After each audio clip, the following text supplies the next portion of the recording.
అందరికీ సోదర సోదరీమణులందరికీ నమస్కారం.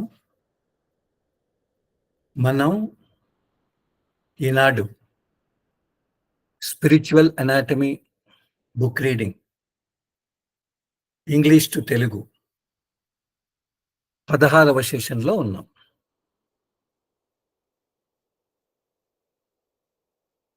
ఎంతో గహనమైన విషయాలను, ఎంతో గుహ్యమైన విషయాలను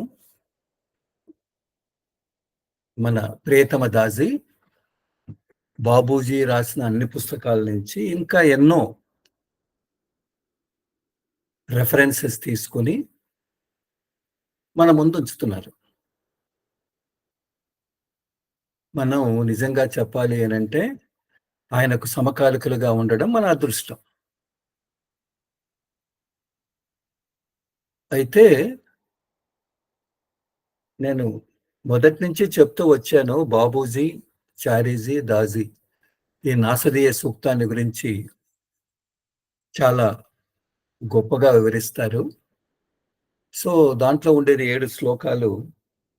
ఈ దినం మనం 4వ శ్లోకానికి వెళ్తాం. ఓకే. నాసదీయ సూక్తం అంటే సృష్టికి ముందు ఉండే స్థితి ఎలా ఉంది, ది హిమ్న్ ఆఫ్ క్రియేషన్ అని మనం విన్నాం. ఇది ఋగ్వేద సంహితలో 10వ మండలంలో 129వ సూక్తం అని మనం విన్నాం. దాంట్లో ఈ 4వ శ్లోకంలో ఏం చెప్తారు? ఎంతో గొప్పగా చెప్తారు. కామస్థ దగ్రే సమవర్తత అధి మనసో రేతః ప్రథమం యథాసీత్ సతో బంధుం అసతి నిరవిందన్ హృది ప్రతిష్య కవయో మనీచ. అంటే ఏంటి? కామః తదగ్రే సమవర్తత అధి మనసో రేతః ప్రథమం యదాసీత్ అనంటే మనస్సు యొక్క అంటే కాస్మిక్ మైండ్, పురుష అంటాం కదా, ఫస్ట్ మైండ్ అంటాం కదా, పరబ్రహ్మ అంటాం కదా. ప్రథమ రేతః మొదటి బీజం అంటే ది ప్రైమరీ సీడ్. యదాసీత్ ఏది ఉన్నదో తత్ కామః ఆ ఆకాంక్ష, ఆ సంకల్పం, ఆ కోరిక అగ్రే సృష్టికి ముందు పరమాత్మలో సమవర్తత అవతరించినది అని రాస్తారు. అంటే అర్థమేంటి? ఆ పరమాత్మలోనే, వాట్ ఈస్ దట్ పరమాత్మ అంటే సెంటర్ లో ఆది మనస్సు అంటే మనం ముందుగా చర్చించుకున్నాం. పురుష అని చర్చించుకున్నాం కదా, ఫస్ట్ మైండ్. అక్కడ మొదటి బీజం ఏది ఉన్నదో, బీజం అంటే ప్రథమ రేతః అంటే ప్రైమరీ సీడ్. ఏ బీజము ద్వారా సృష్టి వచ్చిందో అది ఆ ఆకాంక్ష, సృష్టి పుట్టాలనే ఆకాంక్ష ఆవరించి ఆ విధంగా సృష్టి అంకురించింది అని వేదంలో రాస్తారు. అనంటే ఆ పరమాత్మలోనే అంటే సెంటర్లో ఆది మనస్సు మనం ఫస్ట్ మైండ్. దాంట్లో మొదటి బీజం ఏది ఉంది? Absolute vibration. అంతే కదా, మొత్తము సృష్టి అంతా అక్కడ ఉంది కదా. అక్కడ ఆకాంక్ష, సంకల్పము, కోరికతో సృష్టి ఆవిర్భవించింది. అంటే మొత్తము సృష్టి అంతా కూడా మనము ఆ చార్ట్ చూసాం కదా, ముందు కేంద్రం ఉన్నది, కింద లేటెంట్ మోషన్ ఉంది, తర్వాత క్షోభ ఉన్నది. అది దాన్ని కదిలిస్తే మనకు వైబ్రెంట్ అబ్సల్యూట్ వైబ్రేషన్, పరిపూర్ణ స్పందన, ఏదైతే మొత్తము సృష్టి అంతా ఒక విత్తనంలో చెట్టంతా ఉన్నట్టు అక్కడ ఉందో, దాన్ని ఎప్పుడైతే కదిలించారో అది బయటకు వచ్చింది అని అంటే ఫస్ట్ వేవ్ అని అంటే మన ప్రథమ మనస్సు ద్వారా ఇది సృష్టి అంతా అంకురించింది అని అన్నారు.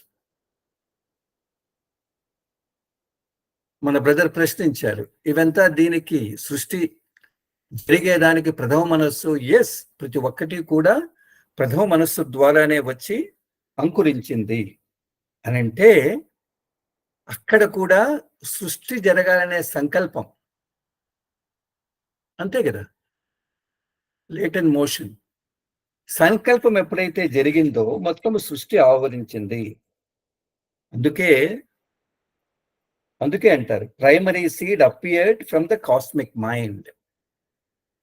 మొట్టమొదటి బీజం ఎక్కడి నుంచి వచ్చింది? ఇవంతా మొత్తం ప్రాసెస్ అంతా త్రూ ది ఫస్ట్ మైండ్ వచ్చింది అని మాస్టర్ ఎంతో గొప్పగా వర్ణిస్తారు. ఇంకా ఆయన చెబుతూ సతో బంధుం అసతి నిరవిందన్ హృది ప్రతిష్య కవయో మనీష. అంటే ఏంటి? హృది అంటే హృదయంలో, ప్రతిష్య అంతర్దృష్టితో వెతుకుతున్న కవయ క్రాంతదృష్టి అనేటువంటి ఋషులు సతో సత్యానికి అనగా పరమాత్మకు, అసతి ప్లస్ బంధం సత్యము కాని సృష్టికి గల బంధాన్ని అనగా పారమాత్మ దృష్టితో సృష్టికి సత్యము కాని మనీష అంతఃప్రజ్ఞ ద్వారా నిరవిందని కనుగొన్నారు. చూడడానికి చాలా కష్టంగా ఉంది. ఓకే, ఇక్కడ ఏం చెప్తారు అని అంటే those who search deep within their hearts could discern between that which is and which is not. అంటే ఇక్కడ ఏం చెప్తున్నారు? ఈ సృష్టి యొక్క సంబంధాన్ని అరే కేంద్రం నుంచి వచ్చింది కదా, ఇది ఎవరు కనుక్కున్నారు? ఋషులు కనుక్కున్నారు అని అంటున్నారు. కవయ అంటే ఋషులు, అంటే క్రాంతి దర్శనులు, అంటే వాళ్ళకి భవిష్యత్తు, వర్తమానం, భూతకాలం మొత్తం తెలుస్తుందట. వాళ్ళు ఎలా కనుక్కున్నారు? హృదయంలో ధ్యానం చేసి సృష్టి ఎలా ఉంది అని కనుక్కున్నారు. సృష్టి ఎలా వచ్చింది అని కనుక్కున్నారు. అయితే దాంట్లో ఏం కనుక్కున్నారు అని అంటే నిజంగా సత్యం ఏంటి? పరమాత్మ, భగవంతుడు కేంద్రం. అక్కడి నుంచి సృష్టి వచ్చింది కదా, మనమంతా ఈ సృష్టిలో ఉన్నాం కదా. అయితే ఏది సత్యం? ఈ సృష్టి సత్యమా, పరమాత్మ సత్యమా అని వాళ్ళు క్వశ్చన్ వేసుకుని హృదయంలో ధ్యానానికి కూర్చుంటే వాళ్ళు ఏమన్నారు అని అంటే, ఇప్పుడు వ్యావహారిక దృష్టితో అంటే మనం గన ఉన్నాం కదా, చూస్తే ఈ సృష్టి అంతా ఉంది, ఇది సత్యమే. కానీ పారమార్థిక సృష్టితో మనం లోపలికైనా వెళ్తే ఈ సృష్టి కూడా ఎప్పుడవుతారో వెళ్తుంది కదా. కాబట్టి పారమాత్మిక దృష్టితో వాళ్ళు ఆలోచించి అరే ఈ సృష్టికి పరమాత్మకు ఉన్న సంబంధాన్ని కనుక్కున్నారు అని ఎంతో గొప్పగా రాశారు. దిస్ ఏ బ్యూటిఫుల్ శ్లోక. నిదానంగా మనం అర్థం చేసుకోవచ్చు. ఓకే, మనం స్పిరిచువల్ అనాటమీ బుక్ రీడింగ్కి వెళ్తున్నాం. ఓకే, దీంట్లో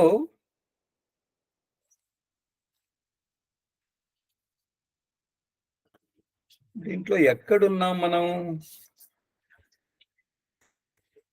ఎన్నవ పేజీలో ఉన్నాము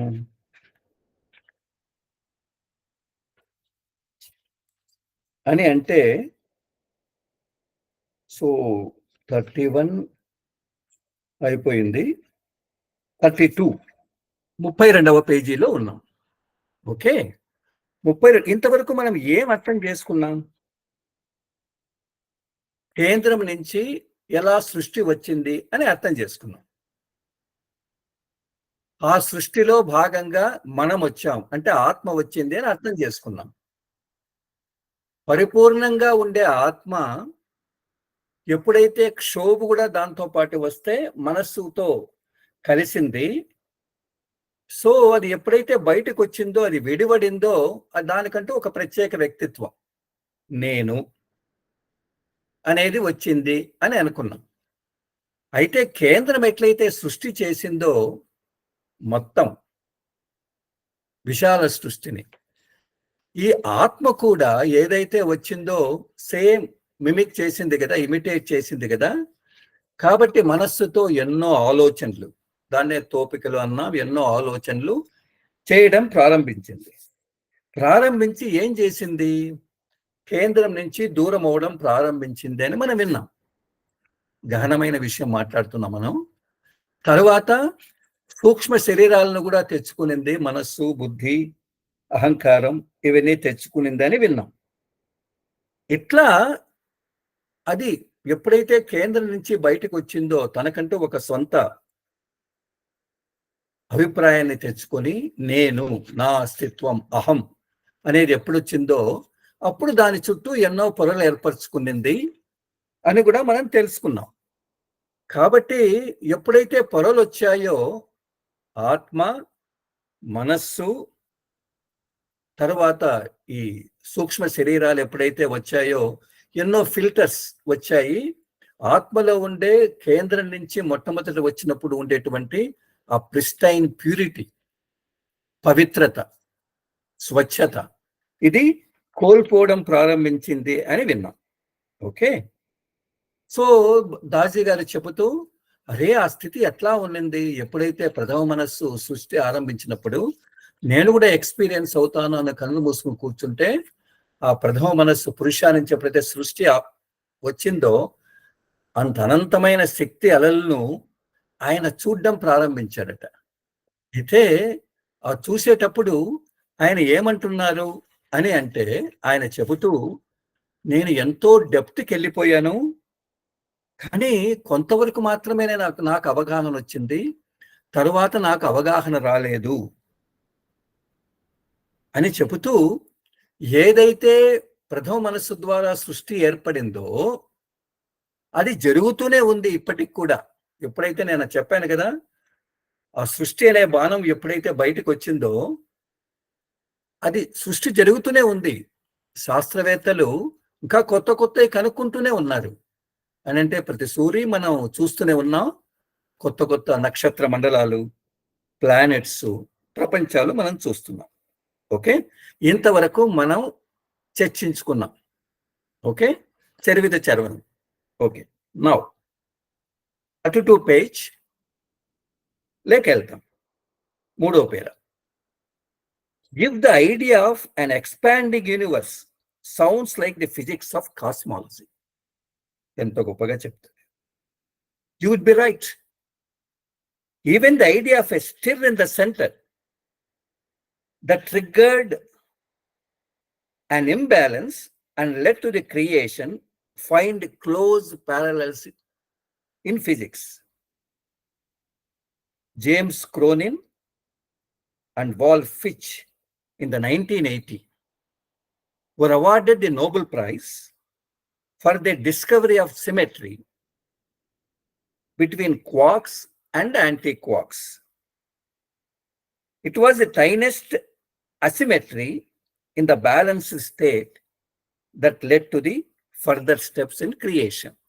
ఎంత బ్యూటిఫుల్ గా ఆయన రాస్తారు సైన్స్ తో మనకు సమ్మేళనం చేసి. ఓకే, సో ఇక్కడేం రాస్తాడు అని అంటే, ఇప్పుడు మనం చూసాం సృష్టి ఆరంభమై సృష్టి ఎప్పుడైతే జరగడం ప్రారంభించిందో దట్ ఈస్ ఎవర్ ఎక్స్పాండింగ్ అని అంటే, నక్షత్ర సమూహాలు కానీ, గ్రహాలు కానీ, ఆత్మలు కానీ, ప్రపంచాలు కానీ అది జరుగుతూనే విస్తారమవుతూనే పోతున్నాయి.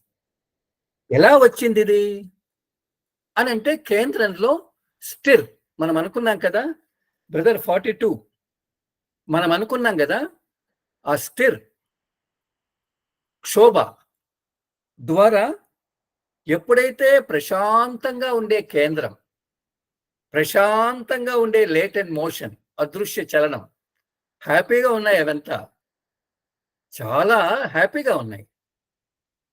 అయితే అట్లా హ్యాపీగా ఉండే దాన్ని ఏది కదిలించింది? క్షోభ కదా, దిస్ ఎ ట్రిగ్గర్ సృష్టి పుట్టేదానికి. అని అంటే కేంద్రంలో అది ఒక ఇంబ్యాలెన్స్ క్రియేట్ చేసింది. బ్యాలెన్స్ అంటే సమత, దాన్ని డిస్టర్బ్ చేసేసింది. ఎప్పుడైతే డిస్టర్బ్ చేసిందో దాని ద్వారా మొత్తం ప్రాసెస్ అంతా, ఎప్పుడైతే మనము యంత్రాలను ఫస్ట్ స్విచ్ ఆన్ చేస్తే ఒక యంత్రం, దాంతో పాటు ఇంకొక చక్రం, దాంతో పాటు ఇంకొక చక్రం అట్లా తిరుగుతాయో, మొత్తం ప్రాసెస్ అంతా కూడా సెంటర్ నుంచి లేటెంట్ మోషన్ ద్వారా, అదృశ్య చలనము ద్వారా ఎన్నో పగుళ్ళంతా ఏర్పడి, తర్వాత ఈ అబ్జల్యూట్ వైబ్రేషన్, ఓకే, అది పరిపూర్ణ స్పందన అంటాం కదా, దాని ద్వారా ప్రథమ మనస్సు ఏర్పడింది. ఇట్లా జరిగింది. కానీ దీనికంతా మూలం ఏంటి? బ్యాలెన్స్డ్ గా ఉండే కేంద్ర స్థానంలో ఇంబ్యాలెన్స్ ఏర్పడింది. ఎట్లా ఏర్పడింది? ఒక కదలిక జరిగింది, అంతే కదా. క్షోభ అనేది దాన్ని పొడిచేసింది, దాన్ని తోసింది. కాబట్టి మొత్తము సృష్టికి కారణమైంది అనేది ఎవరు చెప్తున్నారు? మన ఆధ్యాత్మికవేత్తలు, మన ఋషులు. మన సహజ మార్గంలో బాబూజీ గన రాసిన దగ్గర చూస్తే, మనం నాసదీయ సూక్తాన్ని గన మనం పరిశీలిస్తే, మొత్తం అంతా సృష్టి ఎలా వచ్చింది అంటే, సృష్టికి ముందు ఎలా ఉన్నింది? సృష్టికి ముందు ఉండే స్థితిలో అన్ ఇంబ్యాలెన్స్ వాజ్ క్రియేటెడ్. అసమానతలు, ఒక త్రోపుడు. అయితే వాళ్ళు చెబుతూ, దాజీ గారు ఎంత బాగా రాస్తారు, ఏదైతే మన సనాతన తత్వంలో బాబూజీ కనుక్కున్న దాంట్లో ఏదైతే ఉందో, దాన్నే ఈనాడు శాస్త్రవేత్తలు ఒప్పుకుంటున్నారు అని అంటాడు. అంటే ఎలా ఒప్పుకుంటున్నారు అని అంటే, ఇద్దరు శాస్త్రవేత్తలట, వాళ్ళకు నోబెల్ ప్రైజ్ కూడా వచ్చిందంటాడు, జేమ్స్ క్రోనిన్ అండ్ వాల్ఫిచ్. వాళ్ళేం కనుక్కున్నారు అని అంటే, మనం క్వార్క్స్ గురించి చర్చించుకున్నాం కదా, నెక్స్ట్ 47 మనం క్వార్క్స్ గురించి చర్చించుకున్నాం. అట్నే క్వార్క్స్ అండ్ యాంటీ క్వార్క్స్, ఇది సైన్స్. వీళ్ళ మధ్య ఎప్పుడైతే, అంటే ఈ క్వార్క్స్ అనేది ఏంటి, మనము ఆ వీడియో కూడా చూసాం, న్యూట్రాన్స్, ప్రోటాన్స్, ఎలక్ట్రాన్స్ ఇంకా డివైడ్ అయితే క్వార్క్స్, ఇంకా ఏంటి యాంటీ, ఇవన్నీ డెవలప్ అయ్యాయి. అయితే దీని మధ్య ఏమైంది అని అంటే, వాళ్ళు సైన్స్ కనుక్కున్నది ఏంటి అని అంటే, పరమాణువుల్లో అనేటువంటి క్వార్క్స్ అండ్ యాంటీ క్వార్క్స్ మధ్యలో ఒక అసమానత ఏర్పడింది, ఇంబ్యాలెన్స్. మనం అక్కడ చూసాం కదా 42 దాంట్లో, క్షోభ ద్వారా ఎట్లయితే ఇంబ్యాలెన్స్ అయిందో, సైన్స్ వాళ్ళు ఏం చెప్తారు? క్వార్క్స్ అండ్ యాంటీ క్వార్క్స్ గురించి చర్చించుకున్నాం మనం. సృష్టి ఎంతవరకు, అది ఎంతవరకు మన సైంటిస్టులు కనుక్కున్నారు అని అంటే, మనం ఆటం, ప్రోటాన్ అలా అలా అలా వెళ్ళిపోయి క్వార్క్స్ కొరకు వెళ్ళాం. దాన్నే పార్టికల్ ఫిజిక్స్ అంటారట వాళ్ళు. దాంతో పాటు దాని లక్షణాలే యాంటీ క్వార్క్స్ ఉన్నప్పటికీ, అయితే కొన్ని విషయాల్లో దానికి యాంటీ చార్జ్, క్వార్క్స్ లో ఉండేదానికి ఆపోజిట్ చార్జ్ దాంట్లో ఉంది. ఈ రెండులో ఎప్పుడైతే అసమానత ఏర్పడిందో సృష్టి ఏర్పడింది అని ఎవరు చెప్పారు? శాస్త్రవేత్తలు. ఎవరు? ఫిజిక్స్ లో ఆవిష్కరణ చేసి నోబెల్ బహుమతిని పొందినటువంటి జేమ్స్ క్రోనిన్ అండ్ వాల్ఫిచ్ అని చెబుతూ, ఏదైతే సృష్టికి మూలమైందో అసమానత, మన తత్వం చెప్పేది, మన ఋషులు చెప్పేది, మన బాబూజీ చెప్పేది, దాజీ ఎక్స్ప్లెయిన్ చేస్తున్నారు. క్షోభ ద్వారా, క్షోభ ఎప్పుడైతే కదిలించిందో, అన్నీ కదిలాయి కదా, సృష్టి ఏర్పడిందో, same thing it is being proved by scientist. శాస్త్రం మనల్ని ఒప్పుకోదు కదా. అది ఎప్పుడైతే సృష్టికి మూలమైనటువంటి అణువులు ఏదైతే ఉన్నాయో, ఆ అణువుల్లో ఎప్పుడైతే అసమానత ఏర్పడిందో, ఆ హీట్ క్రియేట్ అయి మొత్తం బిగ్ బ్యాంగ్ గా ఇంకా ఏదో సృష్టి నిర్మాణానికి ఇవంతా కారణమైంది. ఎప్పుడో మన వాళ్ళు వేదాలు రాశారు, నాసదీయ సూక్తంలో. బాబూజీ ఎప్పుడో కనుక్కున్నాడు వాళ్ళు. అంటే బాబూజీ అని అంటే, ఆయన తన యొక్క అతీంద్రియ మానస స్థాయికి వెళ్ళి దాన్ని అనుభూతి చెందాడు. Including we're seeing now Daaji, that's what he's writing now in the book. నేను ఏదైతే ఫస్ట్ వేవ్ ప్రథమ మనస్సు ఉందో దాని మీద అలా అలల్లో వెళ్ళాను అని రాశాడు కదా. వెళ్ళినప్పుడు నేను ఆ ధ్యానంలో ఎంతో ప్రగాఢమైన వెళ్ళాను. కానీ ఆ ప్రథమ మనస్సు ఎంత ఇమ్మెన్స్ వేవ్ అంటే ఎంత తీవ్రంగా ఉంది, ఎంత భరించడానికి వీలు లేకుండా ఉంది. కాబట్టి అదే కదా మొత్తం బిలియన్స్ ఆఫ్ ఇయర్స్ నుంచి లక్షల కోట్ల సంవత్సర సృష్టిని అంతా ఏర్పరుస్తుందో కదా. సో దాన్ని కనీసం కొంతవరకు తర్వాత నేను చూడలేకపోయాను అని అన్నాడు. దీన్నే బాబూజీని మన ఎన్ఆర్ఐస్ ఉన్నారు కదా, అభ్యాసీస్ అడిగేవారు. అంతెందుకు చారీజీ అడిగారు బాబూజీని, సృష్టికి ముందు ఎలా ఉందో నేను మాకు తెలుసుకోవాలనుంది అని అన్నారు. అంటే బాబూజీ అన్నాడు, ఎందుకు నీకు అని అంటే, లేదు లేదు తెలుసుకోవాలనుంది. భరించగలవా? ఓకే సరే కూర్చోమన్నారు. సిట్టింగ్ ఇచ్చాడు. ఎంతసేపు? 2 minutes, ఓన్లీ 2 minutes. తర్వాత దట్సాల్ అనే తర్వాత మీకు ఎలా ఉంది అని అడిగారు. మిగతా వాళ్ళంతా ఏదేదో కథలు చెప్పారు, నాకు చాలా బాగుందండి మీరు ఇచ్చిన సిట్టింగ్ అని. కానీ చారీజీ గారు ఏం చెప్పారు అని అంటే, అమ్మో భరించలేని స్థితి అది, ఎంత కష్టంగా ఉంది, నేను కూర్చోవాలనంటే అంత కష్టమైన స్థితి. అంతే కదా. బాబూజీ షబాస్ అన్నారు, నువ్వు కరెక్ట్గా దీన్ని దర్శించావు, కరెక్ట్గా నీవు దాన్ని రీడ్ చేసి అధ్యయనం చేసి నువ్వు చెప్తున్నావు. ఎందుకు అంటే సృష్టికి ముందుండే స్థితి నుంచి సృష్టి రావాలి అని అంటే ఓహ్ ఎంత శక్తి అవసరం, ఎంత శక్తి అవసరం. నార్మల్గా ఒక బిల్డింగ్ కట్టాలి అంటే ఒక ఊరు, లేకపోతే ఒక దేశం, ఒక ప్రపంచం, సోలార్ వ్యవస్థ, అట్లా ఎన్నో చూసాం కదా. ఎంత శక్తి, ఎంత హీట్ కావాలి.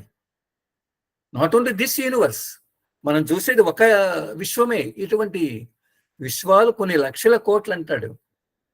అనంటే ఆ శక్తి ప్రథమ మనస్సు పురుష ఎంత శక్తివంతమైంది అనేది చెబుతూ, ఎప్పుడైతే కేంద్రంలో అసిమెట్రీ, ఇంబ్యాలెన్స్ ఏర్పడిందో సృష్టి ఏర్పడింది.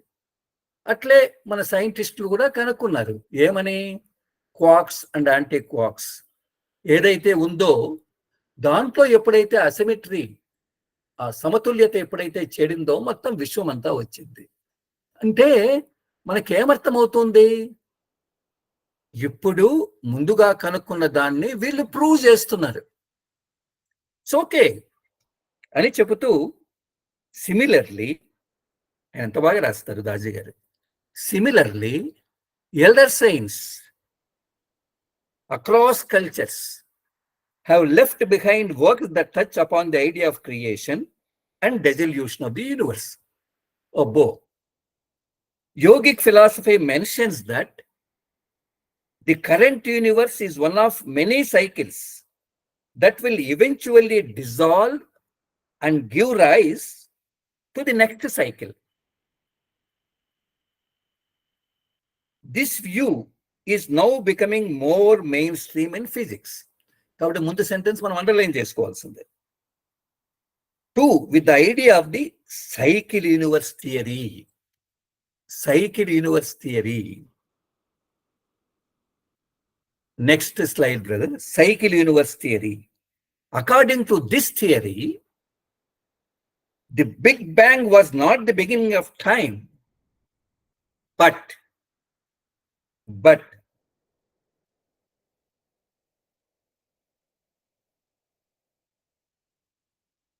according to this theory, the Big Bang was not the beginning of time, but the bridge to a past filled with endlessly repeating cycles of evolution. ఎంతో గొప్పగా రాస్తాడు. మనమంతా కూడా flow with the flow. Each accompanied by the creation of new matter and the formation of new galaxies, stars and planets. Great. అయితే ఈ subject ఏదైతే ఉందో సృష్టి నిర్మాణం, సృష్టికి ముందు ఉండే దశ ఇది ఉంది కదా, అసలు విశ్వం ఎలా పుడుతూ ఉంది? డిజల్యూషన్. విశ్వ సృష్టి, విశ్వ నాశన, విశ్వ ప్రళయం ఎలా జరుగుతుంది? దీనికి సంబంధించి మన పెద్దవాళ్ళు చాలా మంది, ఎంతో మంది పెద్ద పెద్ద సైన్స్ సన్యాసులు, సాధువులు, ఋషులు ఈ సబ్జెక్ట్ని అట్లా పక్కన పెట్టారట. ఈ విషయాన్ని, అరే ఇది ఎందుకు వచ్చింది, ఎలా వచ్చింది, సృష్టి ఎలా పుడుతుంది, సృష్టి ఎలా నాశనం అవుతుంది, దీనికి కారణం ఏంటి అని మన మహాత్ములు ఎవరైతే పెద్ద పెద్ద వాళ్ళంతా కూడా ఈ సబ్జెక్టు పక్కన పెట్టారట. అని చెబుతూ ఆయన ఏమంటున్నారు అంటే, మన యోగా ఫిలాసఫీ, మన యోగా వేదాంతం, యోగా సైన్స్ అనేది ఏం చెప్తుంది అనంటే, ఈ యూనివర్స్ వచ్చింది, ఈ విశ్వం వచ్చింది అనంటే ఇది ఒక తూరి వచ్చింది కాదు. దీంట్లో ఎన్నో సైకిల్స్, ఎన్నో తూర్లు, ఎన్నో మార్లు సృష్టి పుట్టింది, సృష్టి ప్రళయమైంది అని అంటే అర్థం ఏంటి? ఎంత గొప్పగా రాస్తారు. ఇప్పుడు మనం చూస్తున్నాం, మనకు తెలిసింది ఈ విశ్వం, దిస్ యూనివర్స్. దిస్ యూనివర్స్ ఎట్లా వచ్చింది అని అంటే మనం ఏం చెప్తాం? బిగ్ బ్యాంగ్, ఒక గొప్ప ఏమంటాం, ఉత్ప్రేరణం జరిగింది, ఒక గొప్ప ప్రేలుడు జరిగింది, అందువలన ఈ విశ్వం ఏర్పడింది అని వింటాం. తరువాత ఇది మళ్ళా ప్రళయం లేకి వెళ్తుంది. అంటే మన ఉద్దేశం ఏంటి? ఇది మాత్రమే సత్యము, ఈ విశ్వం మాత్రమే, ఈ ప్రళయం మాత్రమే. కానీ మన యోగా ఫిలాసఫీ అలా చెప్పలేదు. ఎలా చెప్తే ఇట్ హ్యాస్ మెనీ సైకిల్స్. ఒక తూరి నిజంగా ఈ కాస్మాలజీ, ఈ విశ్వ ది ఫిజిక్స్ ఆఫ్ కాస్మాలజీ అని అంటే విశ్వ నిర్మాణ శాస్త్రాన్ని కనుక మనం చూస్తే, ఫిలాసఫీ ఏం చెప్తుంది అంటే, అరే బాబు, బిగ్ బ్యాంగ్ వచ్చింది అంటే పెద్ద ప్రేలుడు జరిగింది, సృష్టి పుట్టింది, కొద్ది రోజులు ఉన్నింది, మళ్ళా ప్రళయం వచ్చింది, తర్వాత ఏమైంది, మళ్ళా సృష్టి పుట్టింది, కొద్ది రోజులు ఉన్నింది, ప్రళయం వచ్చింది, మళ్ళా సృష్టి పుట్టింది, కొద్ది రోజులు ఉన్నింది, మళ్ళా ప్రళయం వచ్చింది, మళ్ళా సృష్టి పుట్టింది, కొద్ది రోజులు ఉన్నింది, కొద్ది రోజులు అంటే మామూలు రోజులు కాదు, కొన్ని లక్షల కోట్ల సంవత్సరాలేమో, మళ్ళా అది ప్రళయమైంది అని అంటే ఆయన చెబుతూ ఎలా చెప్తున్నారు? ఏదైతే ఇప్పుడు ఈ విశ్వ నిర్మాణాన్ని మనం చూస్తున్నామో, ఇంతకుముందు ఎన్నో సైకిల్స్ లో పుట్టి ప్రళయం అయింది, మళ్ళా వచ్చే దాంట్లో ఎన్నో పుట్టి ప్రళయం కావచ్చు అని అంటున్నాడు. ఏదైతే ఇది నిజంగా సైంటిస్టులు ఇప్పుడు ప్రస్తుతం వాళ్ళు ఏం చెప్తున్నారంటే, ఫిజిక్స్ లో ఉండే మెయిన్ స్ట్రీమ్ అని అంటే ముఖ్యమైన తత్వాన్ని కనుక మనం చూస్తే, వాళ్ళు ఒక థియరీ కనుక్కున్నారట. ఏంటది? Cyclic universe theory. సైక్లిక్ అంటే చక్రం మాదిరి తిరిగేటటువంటి విశ్వ నిర్మాణపు సిద్ధాంతం. అంటే అది ఏం చెప్తుంది? అది ఏం చెప్తుంది అని అంటే, దీని ప్రకారంగా ఇప్పుడు వచ్చినటువంటి బిగ్ బ్యాంగ్, మన విశ్వానికి కారణమైనటువంటి ఆ భారీ ప్రేలుడు మొట్టమొదటిగా వచ్చింది కాదు. ఇవి అనంతంగా జరుగుతూ వస్తున్నాయి. పుట్టడం అంటే మనం ఎట్లా పుట్టి గెడుతూ ఉంటాము, విశ్వం కూడా పుట్టి గెడుతూ ఉందట. నేను ఎక్కడో చదివాను, అంటే దీంతో రిలేటెడ్ అని కాదు, ఎంతో మంది బ్రహ్మలు, విష్ణువు, శివుళ్ళు, ఇప్పుడుండే బ్రహ్మ ఈ సృష్టికి సంబంధించి నెక్స్ట్ సృష్టిలో ఉండేదట. ఆయన కూడా he has to retire. Okay, it's okay, it's okay, it's కాబట్టి ఈ థియరీలో ఏం చెప్తారు అని అంటే, ఇప్పుడు వచ్చినటువంటి సృష్టి నిర్మాణం ఒక పెద్ద ప్రేరుడు జరిగిందన్నారు కదా, ఇది ఒక బ్రిడ్జ్ మాత్రమే. ముందు ఎన్నో జరిగాయి, ఇది ఎన్నో జరిగాయి, తర్వాత ఎన్నో జరగచ్చు అని అంటే, ప్రతి సైకిల్కు అంటే ప్రతి చక్ర సృష్టి యొక్క నిర్మాణానికి కొత్త ఏమంటాం గ్యాలక్సీస్, నక్షత్ర మండలాలు, ఏమంటాం స్టార్స్, నక్షత్రాలు, ఎన్నో గ్రహాలు, ఇవన్నీ పుడుతూ గిడుతూ పుడుతూ గిడుతూ ఉంటాయట. అందుకే ముందు శ్లోకంలో మనం ఏం చెప్పాం? పర్మనెంట్ ఏది? పారమార్థిక సత్యం ప్రకారం భగవంతుడు. ఈ సృష్టి సత్యమా? సృష్టి సత్యమా అని అంటే, మనకి ఎవరైనా దెబ్బ కొడితే నిజంగా సత్యమే కదా అనంటే, వ్యావహారిక దృష్టితో మనం ఈనాడు ఉన్నాం కాబట్టి మన రిలేటివ్గా ఆలోచిస్తే దిస్ ఆల్సో, ఇది కూడా సత్యమే, రియాలిటీ. అయితే మనం హోలిస్టిక్ గా గన చూస్తే, మొత్తము దీనికి పైన వెళ్ళి మనము ధ్యానంలో గన చూస్తే, ఇది కూడా విశ్వం వచ్చింది వెళ్తూ ఉంది, మళ్ళా విశ్వం వచ్చింది, యూనివర్స్ వచ్చింది, మళ్ళా వెళ్తూ ఉంది. What is permanent? What is permanent? కేంద్రం కదా.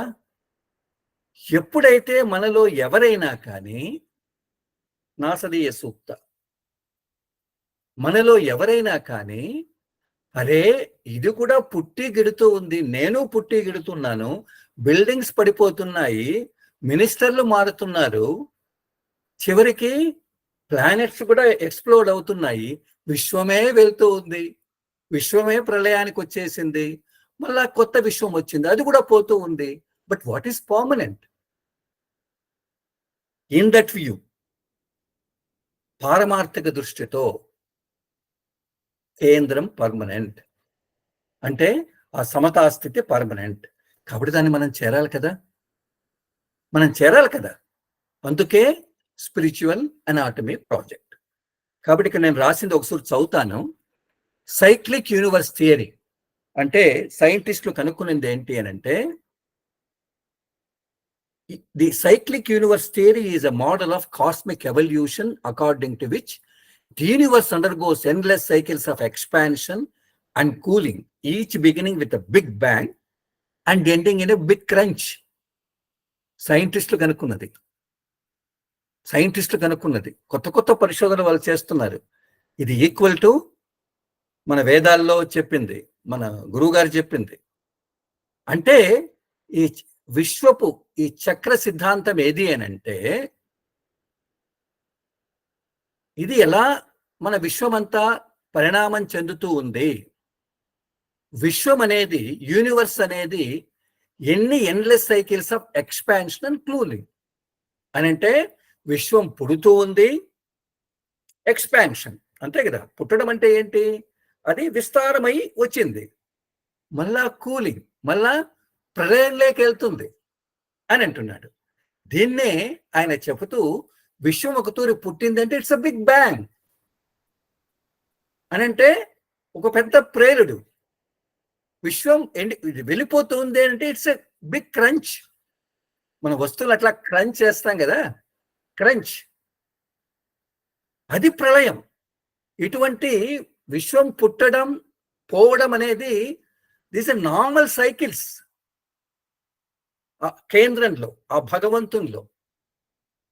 అందుకే కదా విశ్వరూపంలో ఇట్స్ ఓన్లీ ఫిజికాలిటీగా చూపిస్తారు, ఇవి జరుగుతూ ఉంటాయి, పుడుతూ ఉంటారు, పోతూ ఉంటారు. అంటే ఇక్కడ మనకు ఎటువంటి స్పిరిచువల్ ఆ ఫీలింగ్ రావాలి? This all nothing. What exactly my goal? The centre, the కేంద్ర. Okay. So yogic philosophy mentions that current universe is one of many cycles that will eventually dissolve and give rise to the next cycle. అంతే కదా, మనం ముందుగా చర్చించుకున్నది కదా. యోగ శాస్త్రం ఏం చెబుతుంది అని అంటే, ఈ యూనివర్స్ అనేది ముందుగా ఎన్నో సైకిల్స్ వచ్చాయి, పుడుతూ ఉంది, గిడుతూ ఉంది, పుడుతూ ఉంది, గిడుతూ ఉంది, తర్వాత ఇంకొక సైకిల్ వస్తుంది, మళ్ళా పుడుతుంది, మళ్ళా గిడుతుంది. కానీ మనం ఎప్పుడైనా ఆలోచించామా? అసలు అరే నేను కూడా పైకి వెళ్ళిపోతాను అని ఎవరికైనా ఉందా? ధర్మరాజును యక్షుడు ప్రశ్నిస్తాడు, ప్రపంచంలో వండర్స్ ఆఫ్ ది వండర్స్, అద్భుతంలో కల్లా అద్భుతం ఏంటి అని అంటే, ఆయన ఎంత ధర్మరాజు ఎంత గొప్పగా చెప్తాడు అని అంటే, అందరూ చనిపోతున్నారు, కానీ నేను కూడా చనిపోతాను అని ఎవరైనా అనుకుంటున్నారా? ఇది అద్భుతాల్లోకెల్లా అద్భుతం. నేను ఖచ్చితంగా ఉంటాను, నా సీట్ పర్మనెంట్ అనేది ఎంత మాయ కదా, ఎంత మాయ. రేపుంటానా తెలియదు. అరే అలా కాదు, నువ్వే కాదురా, మొత్తం విశ్వమే పుట్టి గెడుతుంది, అది కూడా పుడుతుంది. జాతస్సహి ధ్రువో మృత్యు, అది మనకే అనుకుంటున్నాం మనం, కాదు కాదు, విశ్వానికి కూడా ఉంది. క్యా బాత్. So this view is now becoming more mainstream in physics too, with the idea of cyclic universe theory. కాబట్టి ఎవరైనా ఫిజికల్ ఇది ఫిజిక్స్ చదివిన వాళ్ళు గన ఉంటే, ఈ రోజు ఉండే ఫిజిక్స్ భౌతిక శాస్త్రం ఏం చెబుతుంది అంటే, ఇది విశ్వ నిర్మాణం అనేది అది ఒక చక్రవృత్తం మాదిరి జరుగుతూ ఉంది, పోతూ ఉంది. కాబట్టి ఈ సైక్లిక్ యూనివర్స్ థియరీ, విశ్వం యొక్క చక్ర సిద్ధాంతం ఏం చెప్తుంది అని అంటే, the big bang was not the beginning of time. నేను మళ్ళా ఎందుకు చెప్తున్నాను, జస్ట్ దీన్ని మన లోపల సింక్ చేసుకోవాలి. Nothing is permanent. అరే కొడితే దెబ్బ తగులుతుందా? Yes, but what is next? So according to this theory, the big bang was not beginning of time, but the bridge to a past filled with endlessly repeating cycles of evolution, each accompanied by the creation of a new matter and the formation of new galaxies, stars and planets. ఇది కన్నా చదువుతూ ఉంటే ఒక్క తూరి మనకు ఏమంటాం, inspiration, ఒక ఉత్ప్రేరక మాదిరి పనిచేస్తుంది. దీని ప్రకారం ఏం చెప్తుంది, అరే బిగ్ బ్యాంగ్ అని మనం ఏదో చదువుకున్నాం కదా చిన్నప్పుడు, అది పెద్ద ప్రేరుడు అని చదువుకున్నాం కదా. కాలం అంటే ఈ విశ్వ నిర్మాణానికి ముందుగా ఉండే కాలంలో ఇది మధ్యలోదే రా బాబు, ముందు ఎన్నో జరిగాయి. ఈ సైకిల్స్ జరుగుతూనే ఉంటాయి ఆ అనంత జగన్నాథునిలో, అంటే అనంత పరమాత్మలో, అంటే అనంత కేంద్రంలో. అందుకే పాతది వెళ్తుంది, పాత విశ్వం వెళ్తుంది, కొత్త విశ్వం వస్తుంది, మళ్ళీ కొత్త పదార్థం తయారవుతుంది. ఎట్లయితే మనం బిల్డింగ్ కడతాం కదా, మళ్ళీ విశ్వ నిర్మాణం పెద్ద వర్క్ అది. బ్రహ్మ అని అంటారు, maybe that I don't know. So విశ్వ నిర్మాణం అనేది మనేది అంటే ఇది కేంద్రము ద్వారా ఫంక్షనరీస్ ఆఫ్ ది నేచర్ అనుకుంటాను. విశ్వ నిర్మాణం జరుగుతుంది అంటే సైంటిస్టులు ఈ బ్రహ్మ ఇవన్నీ ఒప్పుకోరనుకో, but it's okay.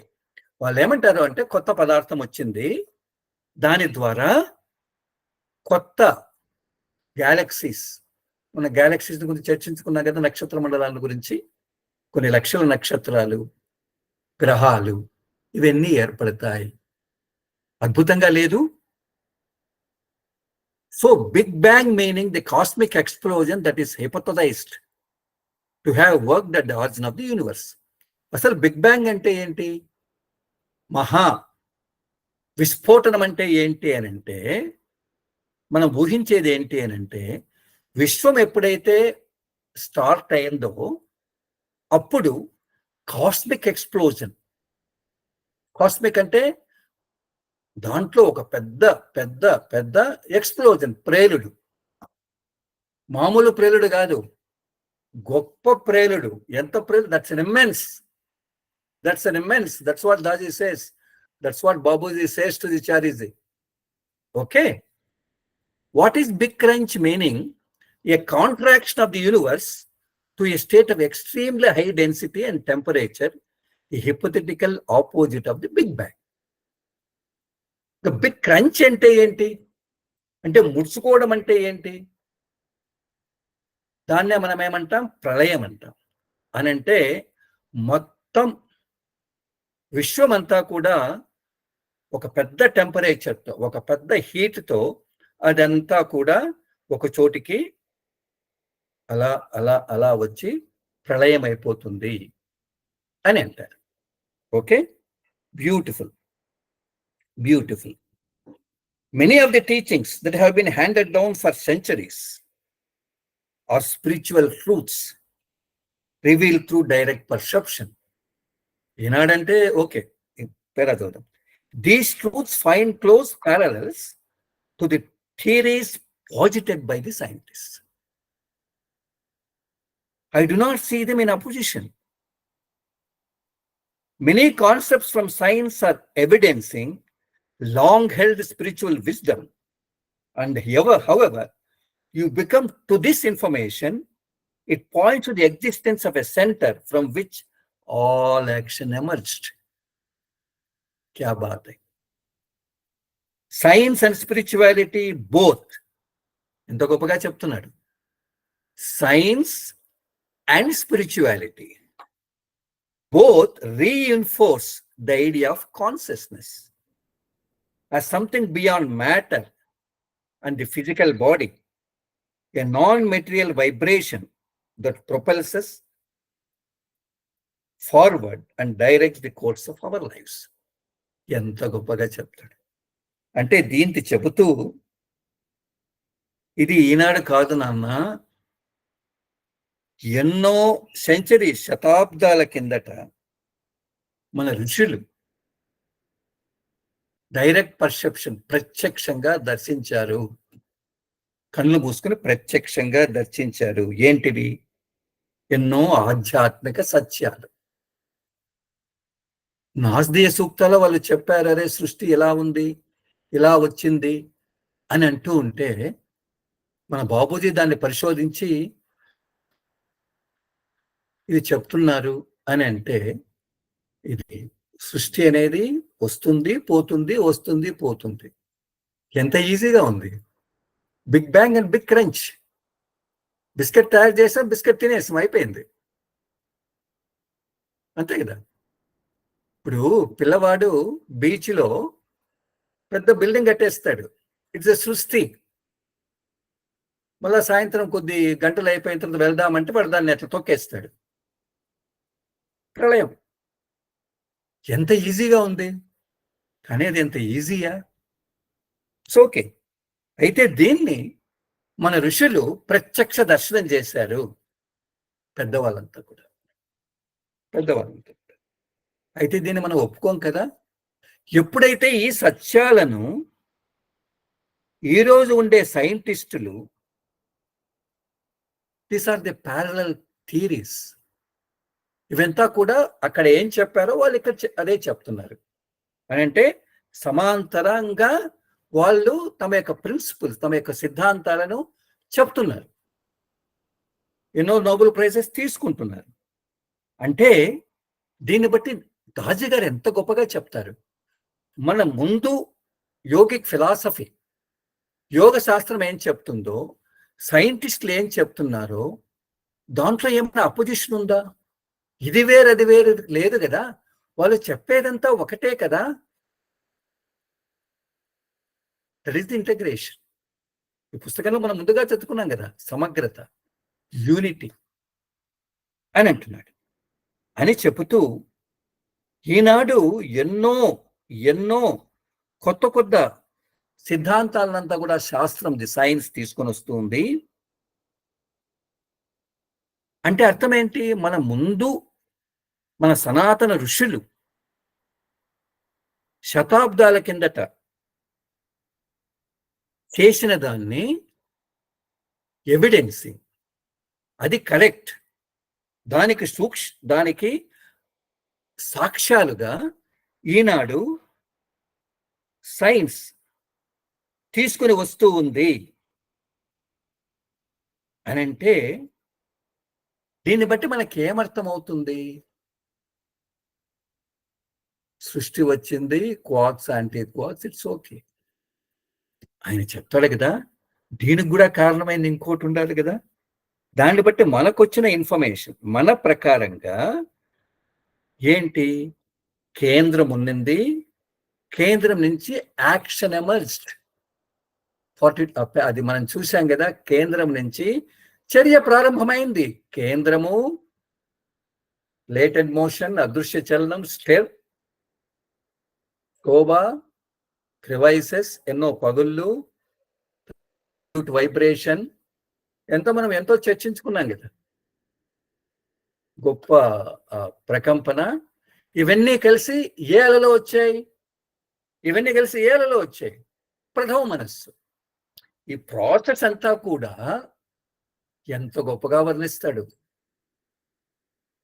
Babuji and Daaji దీన్ని ఎంతో సులభమైన భాషలో, అంటే ఇంకా మనకు కష్టంగా ఉంది, అదంతా కలిసి ఒక ప్రథమ మనస్సులో ఒక అల ఏర్పడి, దాని ఎనర్జీ ఎంత ఉందంటే ఇమ్మెన్స్ ఎనర్జీ, దాని నుంచి సృష్టి ఏర్పడింది కదా. కాబట్టి దీన్ని బట్టి మనకేమర్థమవుతుంది అని అంటే, శాస్త్రం ది సైన్స్, తరువాత ఆధ్యాత్మికత స్పిరిచువాలిటీ, అరే చైతన్యం అనేటువంటి భావన ఉంది అనే దాన్ని వాళ్ళు బలపరుస్తున్నారు.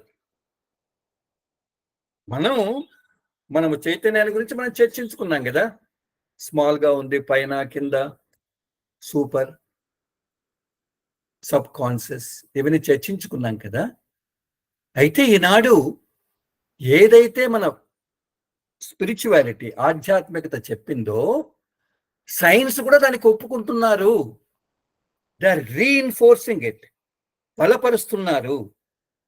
అని అంటే దేన్ని బలపరుస్తున్నారు? చైతన్యం అనేది పదార్థము కాదు. That's what we have seen, no? Absolute energy, matter అనేది పదార్థం. తర్వాత ఎనర్జీగా తయారైంది ఎంసీ, ఆ ప్రిన్సిపల్ న్యూటనా? యా, ఆల్బర్ట్ ఐన్స్టీన్ కదా. మనం ఎంసీ స్క్వేర్, మనము థియరీ, మన Einstein equation, E = mc square. Matter ద్రవ్యరాశి, సి అనేది speed of the light in vacuum కదా. దాన్ని బట్టి ఎనర్జీ ఏర్పడింది. మనం దీని గురించి చర్చించుకున్నాం ఎంతో గొప్పగా. మనం తిండి తింటాం, తిండి అనేది, ఆపిల్ అనేది ఒక మ్యాటర్, అది లోపల ఎనర్జీగా తయారవుతుంది కదా. కాబట్టి చెబుతూ ఆయన ఏమంటున్నారు అని అంటే, ఏదైతే చైతన్యం అనేది ఏదైతే ఉందో, ఎనర్జీ, అది పదార్థము కాదు, అది వైబ్రేషన్, స్పందన, something beyond matter and the physical body. చైతన్యం అనేది స్థూల శరీరానికి బియాండ్, అతీతంగా ఉండేది. పదార్థము అని ఏదైతే అంటున్నామో, మ్యాటర్ అని, దానికి అతీతంగా ఉండేది. ఆయన ఇంకా ఎంత బాగా చెప్పాడు, ఎ నాన్ మెటీరియల్ వైబ్రేషన్, పదార్థరహిత ప్రకంపన అని అంటున్నాడు. అది, ఆ చైతన్యం అనేదే మన జీవితాలను ముందుకు తీసుకెళ్తుంది. That propels us forward and directs the course of our lives. అంటే చివరికి ఎక్కడికి తీసుకుని వస్తున్నాడు ఆయన? Conscious expansion, not physical body expansion. భౌతిక శరీరం కాదు. దీని లోపల ఒక ఎనర్జీ ఉంది, అక్కడి నుంచి మనం అబ్జల్యూట్కి వెళ్ళాలి, అంటే పరమాత్మ కేంద్రానికి వెళ్ళాలి అని అంటే ధ్యానం చేయాలి. ధ్యానం చేస్తే నీ యొక్క చైతన్య వికాసం జరుగుతుంది. సో చైతన్య వికాసానికి మనమేమి ప్రయత్నం చేయాల్సిన అవసరం, నువ్వు ప్రాక్టీస్ చేయి. ఎప్పుడైతే చైతన్య వికాసం జరుగుతుందో, అది నాన్ మెటీరియల్ కదా, అక్కడి నుంచి మనం ఇంకా ముందుకు అబ్జల్యూట్కి వెళ్తాము అని ఎంత గొప్పగా ఆయన వర్ణిస్తున్నారు అనేది మనకిక్కడ తెలుస్తుంది. కాబట్టి next slide brother. Next slide. So ఇక్కడ చూస్తున్నారా, ఇది ఇంకా పెద్ద చేయొచ్చా? ఓకే. సో ఎట్లా ఈ బిగ్ క్రంచ్ థియరీ పనిచేస్తుంది అని అంటే, ఇక్కడ చూస్తున్నారా, ఇది సింగులారిటీ అంటే కేంద్రం అనుకుందాం. దాంట్లో బిగ్ బ్యాంగ్ జరిగింది. ఇక్కడ చూస్తున్నారు, పెద్ద సునిమాల విస్ఫోటనం అన్నారు కదా, అక్కడి నుంచి కొత్త గ్యాలక్సీస్ అంతా ఏర్పడ్డాయి, నక్షత్ర మండలాలు. అట్లా మొత్తం విశ్వం అంతా ఎక్స్పాన్షన్ వచ్చింది. ఎంత ఎక్స్పాన్షన్ వచ్చింది చూడండి. దాని ద్వారా మొత్తం విశ్వం, ఇక్కడ చూస్తున్నారు కదా, మ్యాక్సిమం కొంచెం తగ్గించండి బ్రదర్. ఓకే ఓకే, తగ్గించండి. సో ఇంకొంచెం తగ్గించండి. Maximum expansion of the universe. Okay, విశ్వము ఎంత ఎక్స్పాండ్ అయింది. ఇది సృష్టి ఏకత్వంగా ఉండే కేంద్రం నుంచి మహా విస్ఫోటనం జరిగి ఇవన్నీ ఏర్పడి విశ్వ నిర్మాణం జరిగింది. తర్వాత ఏం జరుగుతుంది? కాంట్రాక్షన్ అంటే దగ్గరికి రావడం. క్రియేషన్ అంటే విస్తారం కావడం, కాంట్రాక్షన్ అంటే దగ్గరికి రావడం, కుంచుకుపోవడం. సో అక్కడి నుంచి వాళ్ళు ఏం రాస్తారు, బిగ్ క్రంచ్ 3లో సైంటిస్టులు, ఒక బ్లాక్ హోల్ లేకి ఇదంతా వెళ్తుంది, వెళ్ళి మళ్ళా ఎక్కడికి వెళ్తుంది? కేంద్రంలోకి వెళ్తుంది. మళ్ళా కేంద్రం అనేది ఏం చేస్తుంది? మళ్ళా బిగ్ బ్యాంగ్, సృష్టి, మళ్ళా అది మళ్ళా ప్రళయం, బ్లాక్ హోల్, సింగులారిటీ. అసలు ఆయనకు పని లేదా కేంద్రానికి? ఇక్కడ క్వశ్చన్ వస్తుంది. అంటే ఆయన పని, బాబూజీని ఎవరో ప్రశ్నించారు, అంటే భగవంతుడు సృష్టిస్తూ ప్రళయం చేస్తూనే ఉంటాడా, ఎందుకు సృష్టిస్తాడు అంటే, ఇప్పుడు మన భగవంతుడు అనే పదాన్ని కదా మనం వాడడం లేదు, కేంద్రం. ఎందుకు మళ్ళా సృష్టి ప్రళయం ఎందుకు చేస్తారు అని అంటే, ఆ క్వశ్చన్కు ఆయనే సమాధానం, మనం కాదు. ఆయన ఏమంటారంటే, మీరు ఎలక్ట్రిసిటీ చూస్తారు కదా, పవర్, అది ఒకే చోట ఉండడానికి సాధ్యమవుతుందా? కాదు. అది మేనిఫెస్ట్ కావాలి, అంటే అది ఆవిర్భావం కావాలి. లైటో, బల్బో, లేకపోతే డైనమైటో, ఇలా ఆవిర్భావం కావాలి, లేకపోతే ఉండలేదు కదా. అట్లే భగవంతునిలో ఆయన ఊరుకుండలేడట, ఆయన పవర్లెస్ పవర్ కదా. కాబట్టి ఎట్లయితే ఎలక్ట్రిసిటీ మేనిఫెస్ట్ అయి మళ్ళా వెళ్ళిపోతుందో, అట్లనే ఆయన లోపల ఈ సృష్టి నిర్మాణం అనేది ఒక లీల అని అంటారు. ఏమి లీలలో. సో బిగ్ బ్యాంగ్ ఇవన్నీ వచ్చి విశ్వం నిర్మాణం అయింది. మళ్ళా అనుకుంటే మళ్ళా ఆయన ప్రళయం, నిద్రలోకి వెళ్తాడు అని మనం ఏదో తమాషగా అనుకుంటుంటాం. సో ఇది దీని గురించి మనం చర్చించుకుంటున్నాం. Okay, now next brother. So ఇక్కడ the soul's origin and your spiritual anatomy project చాలా ముఖ్యంగా చెప్తాడు ఆయన.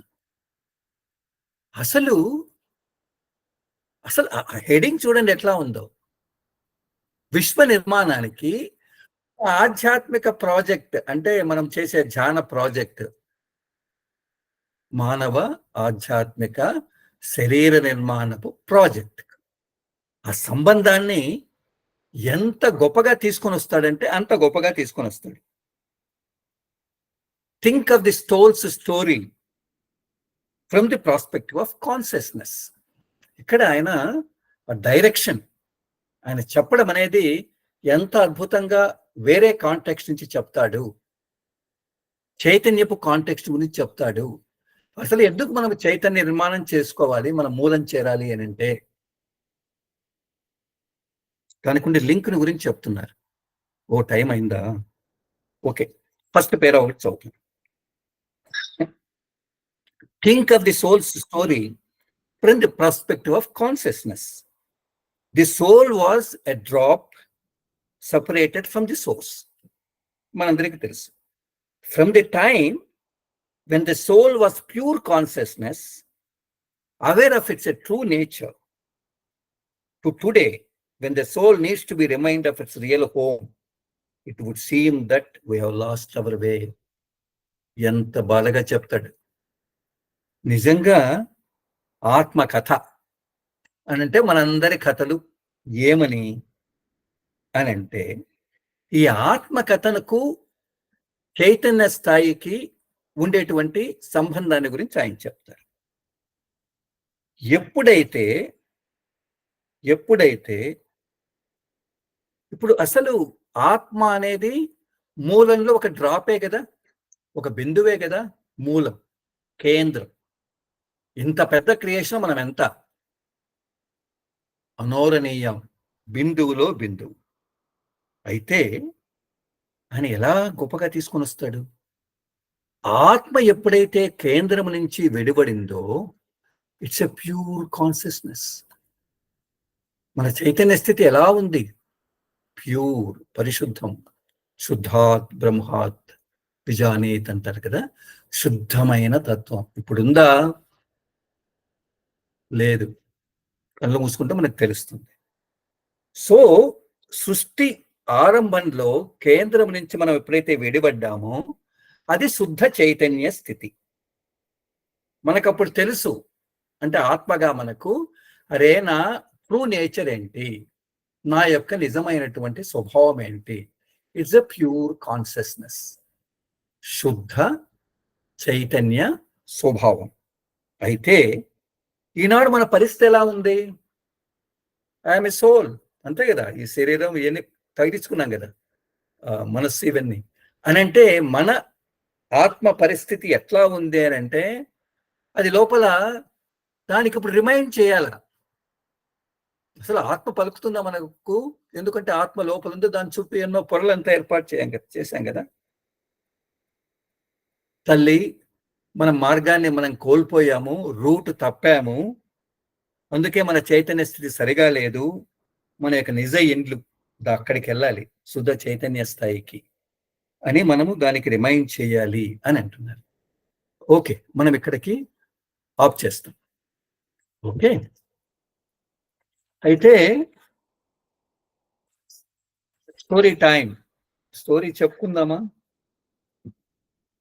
స్టోరీ, ఒక కథను మనం చెప్పుకుంటాం. ఒక కథను చెప్పుకొని మనం, చిన్న కథే. ఒక తూరి, ఇది బృహదారణ్యక ఉపనిషత్తులో 6వ చాప్టర్లో ఉండే కథ, వినే ఉండొచ్చు మీరందరూ. ఒక తూరి అవయవాలంతా అనుకున్నాయట ఎవరు గొప్ప, ఎవరు గొప్ప అని అనుకున్నాయి. కళ్ళు చెప్పాయట మేము గొప్ప, చెవులు చెప్పాయట లేదు మేము గొప్ప, నేను లేకపోతే ఎలా. అట్లా ప్రతి ఒక్కటి చెప్పడం ప్రారంభించాయి. సో కళ్ళు, చెవి, మనస్సు, సంతానోత్పత్తి, ఇవి పంచేంద్రియాలు, ఇవన్నీ కూడా కొట్లాడుకోవడం ప్రారంభించాయి. ఈ కొట్లాడుకుంటే అరే ఎవరు గొప్ప, నువ్వా నేనా, నువ్వా నేనా అనేది. సరే, చివరికి సృష్టికర్త దగ్గరికి వెళ్ళాయి, మీరు పరిష్కరించండి సార్, మా దాంట్లో ఎవరు గొప్ప అని అంటే, సృష్టికర్త అంటే బ్రహ్మ అనుకుందాం, ఎవరు, ఓకే, ఒక పెద్ద ఆయన దగ్గరికి వెళ్ళాయి. ఆయన ఏం చెప్పారు అంటే, మీరందరూ గొప్పవారే బాబు, మీరు లేకుండా ఉంటే శరీరం నచ్చదు కదా, నోరు లేకపోతే తిండి పోదు, చెవులు లేకపోతే మనం వినలేం, మనసు లేకపోతే మనం ఇడియట్గా ఉంటాం. అయితే ఏది గొప్ప అనంటే, మన బాడీ నుంచి, మన శరీరం నుంచి ఏ ఇంద్రియం బయటికి వెళ్తే మొత్తం శరీరం అంతా కుప్పగా కూలిపోతుందో, దట్ ఈస్ ది గ్రేటెస్ట్. అది గ్రేటెస్ట్ అని చెప్పాడు. చెప్తూనే వీళ్ళు ఏమనుకున్నాయి, సరే ఆయన చెప్పారు కదా, మనం చూద్దాం, నువ్వు గొప్ప నేను గొప్ప. దీనికోసం 1 సంవత్సరం ఒక్కొక్క ఇంద్రియం బయటికి వెళ్తాము, బయటికి వెళ్ళేసి చూస్తాము, దేని ద్వారా శరీరం నిజంగా కుప్పగూలుతుందో అని అనుకున్నారు. సో ఫస్ట్ ఏది వెళ్ళింది? వాక్ అంటే నాలుక. ఒక సంవత్సరం తర్వాత వచ్చింది అది. వచ్చి అడిగింది, మీ జీవితం ఎట్లా ఉంది? మీరు చాలా కష్టపడ్డారు కదా అని అంటే అవి చెప్పాయట. సరే, వాక్కు లేకపోయినా మేం మాత్రం మూగవాణిలో బతికాము ఈ సంవత్సరం అంతా కూడా. మీరు ఎవరితో మాట్లాడాల్సిన మాట్లాడలేదు.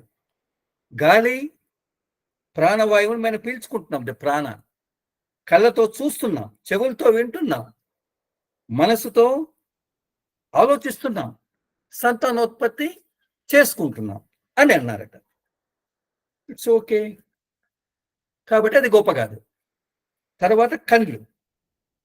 సంవత్సరం బయటికి వెళ్ళేసి మళ్ళా వచ్చి మేము లేకుండా మీరు ఎలా ఉన్నారు అని అంటే వాళ్ళు చెప్పారట, మేము గుడ్డివానిలో బతికాము, ఏమీ చూడలేదు, అయితే గాలి మాత్రం పీల్చుకున్నాం, ఎందుకంటే ప్రాణశక్తి ఉంది కదా. నాలుగుతో మాట్లాడాం, చెవులతో విన్నాం, మనసుతో ఆలోచించాం, తర్వాత సంతానోత్పత్తి కార్యక్రమాన్ని మేం చేసుకున్నాం, జీవించి ఉన్నాం కదా అని అన్నారట. It is also failed. తర్వాత స్తోత్రం, చెవుల వంతు వచ్చింది. అది కూడా ఒక సంవత్సరం బయటికి వెళ్ళింది.